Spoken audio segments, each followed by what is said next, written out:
Cancer ఏదైనా అది ఉన్నట్లుండి ఊడిపడదు. క్యాన్సర్ మనలో పాగా వేసే క్రమంలో ఎన్నో అనుమానిత లక్షణాలు కనిపిస్తాయి. వాటిని సకాలంలో పసిగట్టి తగిన ముందస్తు పరీక్షలు చేయించుకుంటే చాలు. క్యాన్సర్లకు తొలి దశలోనే సమాధి కట్టేయచ్చు. ప్రాణాంతక క్యాన్సర్లను ఆదిలోనే పసిగట్టేందుకు ఇవాళ జీన్ టెస్టింగ్ రూపంలో ఒక మంచి పరిష్కారం మనకు అందుబాటులో ఉంది. జన్యువుల్లో మ్యూటేషన్స్ అంటే ఉత్పరివర్తనాలను ముందుగానే తెలుసుకోవడం ద్వారా క్యాన్సర్ల ముప్పు ఉన్నది లేనిది ముందుగానే తెలుసుకోవచ్చు. క్యాన్సర్ల ప్రమాదాన్ని ముందుగానే తెలియచెప్పే జీన్ టెస్టింగ్ గురించిన పూర్తి వివరాలని డాక్టర్ని అడిగి ఇప్పుడు తెలుసుకుందాం.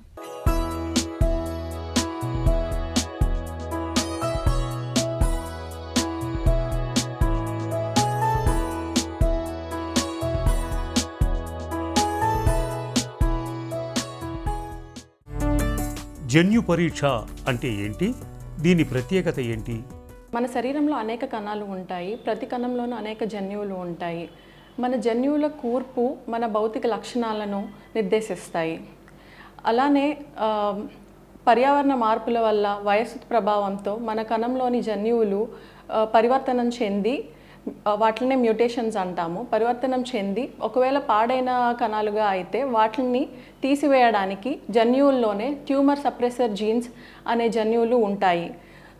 పాడైన కణాలను అవి నశింపజేసేలాగా చేస్తాయి. ఎప్పుడైతే ఈ పర్యావరణ మార్పులు ట్యూమర్ సప్రెసర్ జీన్స్ని కూడా ఎఫెక్ట్ చేస్తాయో అప్పుడు నియంత్రణ లేకుండా కణ విభజన జరిగి క్యాన్సర్ లాగా మారుతుంది.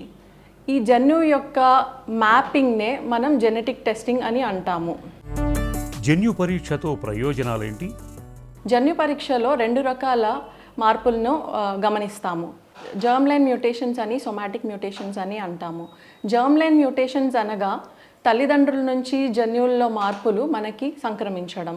ఉదాహరణకి BRCA gene, BRCA gene 1, 2 syndromes ఉంటాయి. వీటిల్లో సాధారణ జనాభాతో పోలిస్తే ప్రతి 100 మందిలో ఒక 10% మందికి రొమ్ము క్యాన్సర్ వచ్చే అవకాశం ఉంటే బ్రాకా జీన్ ఉన్న వాళ్ళల్లో 100 మందిలో 60% మందికి రొమ్ము క్యాన్సర్ వచ్చే అవకాశం ఉంటుంది.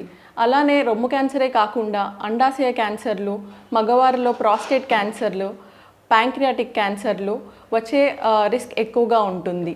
సో ఈ జన్యువుని మనము జర్మ్ లైన్ మ్యూటేషన్ని గుర్తించడం ద్వారా ముందు జాగ్రత్తల చర్యలు పాటించవచ్చు. ఎలాగా అంటే ముందుగానే ఆ జన్యు డిఫెక్ట్ ఉన్న పర్సన్కి అది ఎక్స్ప్లెయిన్ చేసి ముందుగానే ప్రొఫైలాక్టిక్ సర్జరీలు సూచించవచ్చు. ప్రొఫైలాక్టిక్ మాస్టెక్టమీ అంటాం. రొమ్ము క్యాన్సర్ వచ్చే రిస్క్ ఉన్న వాళ్ళల్లో పూర్తిగా రొమ్మును తొలగించడం ద్వారా 95% దాకా రొమ్ము క్యాన్సర్ రిస్క్ని తగ్గించగలుగుతాం. అలానే రిస్క్ రెడ్యూసింగ్ ఓఫోరెక్టమీ అనగా ఫెలోపియన్ ట్యూబ్ మరియు అండాశయంను తొలగించడం ద్వారా ఓవేరియన్ క్యాన్సర్ వచ్చే రిస్క్ను కూడా 90% దాకా తగ్గించవచ్చును. ఇంకొక ఉదాహరణకి పెద్ద పేగు క్యాన్సర్లు మనము ఫెమిలియల్ అడినోమాటస్ పోలిపోసిస్ సిండ్రోమ్ అని, hereditary non polyposis colorectal syndrome అని చూస్తూ ఉంటాము. FAP సిండ్రోమ్నే కనుక తీసుకుంటే ఈ జన్యువు కనుక ఉన్న మనిషిలో పెద్ద పేగు క్యాన్సర్ వచ్చే రిస్క్ 100% ఉంటుంది.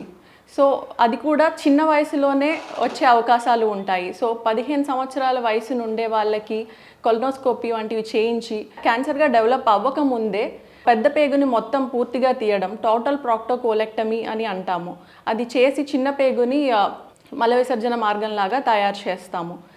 ఈ జర్మ్ లైన్ మ్యూటేషన్స్ని అటుంచితే సొమాటిక్ మ్యూటేషన్స్ అంటే ఎక్కడైతే మనకి పర్యావరణ మార్పుల వల్ల క్యాన్సర్ వస్తుందో అక్కడి నుంచి ముక్క ద్వారా తీసిన కణాల్లో మాత్రమే మ్యూటేషన్స్ని చూస్తాము. వాటిని సొమాటిక్ మ్యూటేషన్స్ అంటాము.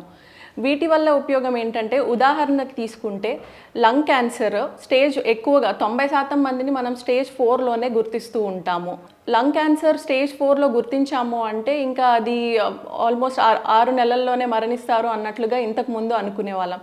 ఇప్పుడు ఈ జన్యు పరీక్షల్ని డెవలప్ చేసిన తర్వాత టార్గెటబుల్ మ్యూటేషన్స్ ఉన్నాయా లేదా అని జన్యు పరీక్షల ద్వారా గమనించడం, EGFR అని, ALK అని, ROS అని వీటికి ప్రతిదానికి టార్గెటబుల్గా నోటి ద్వారా వేసుకునే మాత్రలు కూడా ఉండడం వల్ల ఈవెన్ స్టేజ్ 4 లంగ్ క్యాన్సర్ కూడా 3-5 సంవత్సరాలు సునాయాసంగా జీవించగలిగేట్లు చేయగలుగుతున్నాము. అలానే గర్భసంచి క్యాన్సర్లో జెనెటిక్ టెస్టింగ్ చేయడం ద్వారా మంచి రకం మ్యూటేషన్స్ ఉంటే అసలు అడిషనల్ ఆపరేషన్ తర్వాత అడిషనల్గా కీమోథెరపీలు, రేడియోథెరపీలు అవసరం లేకుండా కూడా మనం చేయగలుగుతున్నాము. ఒకవేళ high risk mutations like P53 లాంటివి ఉంటే ఈవెన్ ఎర్లీ స్టేజెస్లో కూడా కీమో లాంటివి సజెస్ట్ చేయడం ద్వారా మళ్ళీ తిరిగి రాకుండా ఉంచగలుగుతున్నాము. జన్యు పరీక్షలు ఎవరికి చేస్తారు, ఎలా చేస్తారు? ఆల్రెడీ తల్లిదండ్రుల్లో జన్యు ఇబ్బందులు ఉన్నాయి అని తెలిస్తే ఆ పర్టికులర్ జీన్కి ఒక్కదానికి మాత్రమే పరీక్ష చేయవచ్చు. లేదు జన్యు ఏంటి అన్నది మనకి తెలియదు, ఇద్దరు ముగ్గురులో ఫ్యామిలీ మెంబర్స్లో క్యాన్సర్ ఒకే రకమైన క్యాన్సర్ ఉన్నాయి అనుకుంటే దానికి మల్టీ జీన్ ప్యానెల్ అంటాము. ఆ క్యాన్సర్ కారకాలైన మల్టిపుల్ జీన్స్ని ఒకేసారి టెస్ట్ చేయడము. ఉదాహరణకి రొమ్ము క్యాన్సర్నే తీసుకుంటే BRCA జీన్ మాత్రమే కాకుండా చెక్ జీన్ అని, PAL-B జీన్ అని, RAD అని మల్టిపుల్ జీన్స్ వల్ల కూడా రొమ్ము క్యాన్సర్ వచ్చే అవకాశం ఉంటుంది. సో ఈ అన్ని జీన్స్కి టెస్ట్ చేసి రొమ్ము క్యాన్సర్ వచ్చే రిస్క్ ఉంటుందా లేదా అని చెప్పగలుగుతాము. అలానే హోల్ జీనోమ్ సీక్వెన్సింగ్ అనే పరీక్షలు కూడా, అంటే మొత్తం బాడీలో ఉన్న అన్ని జన్యువుల్ని చెక్ చేయడం ద్వారా ఏమన్నా ఫ్యూచర్లో వచ్చే అవకాశం ఉంటుందా అన్నది తెలుసుకోగలుగుతున్నాము. కానీ ఈ పరీక్షలు చాలా ఖర్చుతో కూడినవి, అందుకే మనం అందరికీ చేయాలి అని సూచించము. ఉదాహరణకి BRCA జీన్ ప్యానల్ని తీసుకుంటే ఫ్యామిలీలో 2 లేదా 3 రొమ్ము క్యాన్సర్ పేషెంట్లు ఉన్నా, ఫస్ట్ జనరేషన్ సెకండ్ జనరేషన్ స్పెసిఫిక్గా, లేదు ఒకే పేషెంట్లో 2 వైపులా రొమ్ము క్యాన్సర్ వచ్చినా, ఒక ఫ్యామిలీలో మగవారికి రొమ్ము క్యాన్సర్ వచ్చిన, ఫ్యామిలీలో BRCAకి సంబంధించిన క్యాన్సర్లు రొమ్ము, అండాశయము, ప్రాస్టేట్, ప్యాంక్రియాస్ అలా ఒక్కొక్కరిలో ఒక్కొక్క రకం క్యాన్సర్ ఉన్నా కానీ మనం ఈ BRCA జీన్కి పరీక్ష చేయించుకోమని చెప్తూ ఉంటాము. జెనెటిక్ కౌన్సిలింగ్ అంటే ఏంటి? సో మొదటిగా మనము జన్యు పరీక్ష ఒక వ్యక్తికి అవసరమా లేదా అన్నది నిర్ధారించడానికి జెనెటిక్ కౌన్సిలింగ్ అనే ప్రక్రియని చేస్తూ ఉంటాము.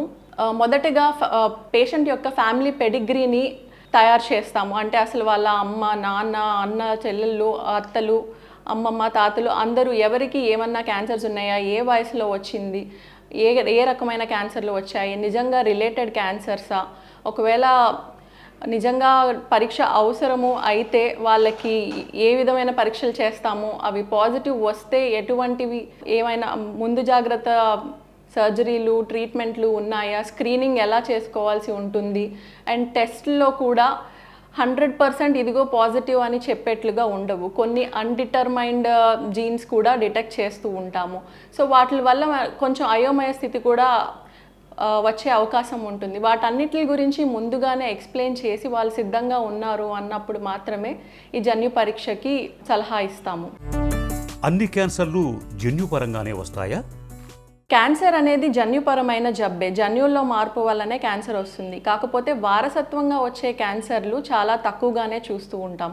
ఒక 100 మందిని తీసుకుంటే అందులో 5% మందికి మాత్రమే వారసత్వంగా క్యాన్సర్లను చూస్తుంటాం. మిగిలిన 90-95% మందికి ఎన్విరాన్మెంటల్ చేంజెస్, ఎక్వైర్డ్ కాజెస్, అంటే మన ఆహారము, ఎన్విరాన్మెంట్, జీవన శైలి, ధూమపానం, మద్యపానం వంటి అలవాట్ల వల్లనే ఈ క్యాన్సర్లు చూస్తూ ఉంటాము. కొంతమంది వచ్చి అడుగుతూ ఉంటారు, నాకు ఏ అలవాటు లేదు, నాకెందుకు క్యాన్సర్ వచ్చింది అని చెప్పి.